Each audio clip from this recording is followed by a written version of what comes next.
And then, of course, the paper said, Pat Burns killed Daniel Johnson. Right.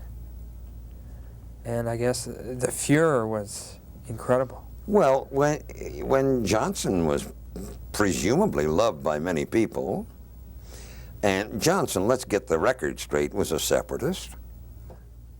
Everything he ever said in relation to Quebec and Ottawa told you exactly where he stood on the political spectrum. Now, a guy would be reaching the emotional chords of hundreds of thousands of French Canadians because they knew where he stood. Never mind that he ran as a Union Nationale man and was Union Nationale premier. They understood exactly where he was. And these emotional chords are right under the surface, you see.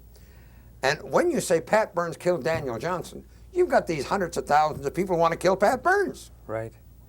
Right. Because the emotion comes in play, not reason. Well, there was it La Presse or Le Devoir that had your picture on the front page with the crosshairs on it? No. La Presse and Le Devoir are far more responsible newspapers than that. Okay, I'll give them apologize to that. them. The worst I ever saw in La Presse about me was Pat Burns being flushed down a toilet. And it was a cartoon.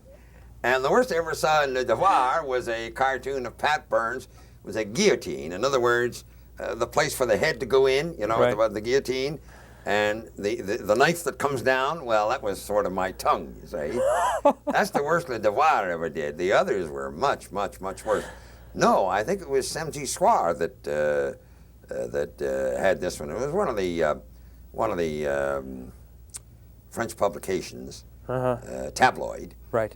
Oh yeah, they had it right in there. And the headline was on page 1, will Pat Burns be assassinated? And you turn to page 5, see page 5, you go to page 5. Will this man be assassinated? And of course, there's the picture with the gun sight over my head and where the bullet's supposed to go in. Right? And just on top of that, they had a head picture of Daniel Johnson. His last will and testament was that we must have the head of this agitator. Now, the body, the whole story, underneath Pat Burns and this ruddy gun sight over, telescopic lens over my face, where the bullets go in, was a clear invitation to do what the headline had questioned. Will this man be assassinated? Clear invitation to do it. So I call up the Deputy Chief of Police, Walter Boyle.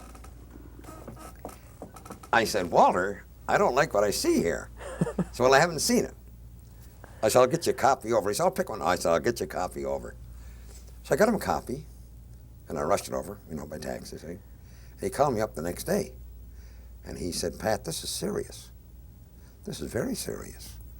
He said, we can protect it for 24 hours, 48 hours, 72 hours, 96 hours, but we can't protect you forever. They know where you work. They know where you live. Right. Make no mistake about it. So you're going to have to get yourself armed. So it happens that on the floor above us, in the building where CK Jim was located, the radio station, was the RCMP office for Montreal. And it turned out that one of the guys was from Vancouver, RCMP guy. I knew him before I went down there. So I told him, I said, I'm going to have to get a gun. He said, why? I said, well, the picture in the paper there with the gun sight up on me, and I said, I don't have it in front of me, but I said, it's pretty rough. And I said, I talked to Walter Boyle, the deputy police chief, and he says, he read it and said, this is serious, you're going to have to get yourself armed. He said to me, don't. I said, why? He said, there are separatists in our office. Oh, God. I said, do you mean to say there's some of the Mountie separatists? He said, no. Not the Mounties, not the police themselves, the civilian staff. We know they're separatists. And he said, Pat, you can't get a gun unless it goes through our office. Right. And we forward it on to Ottawa. It'll never get out of our office before one of those separatists picks up the phone and says, Pat Burns is getting armed. You'll never get the gun. They'll shoot you before you ever get the gun. So I didn't bother getting the gun.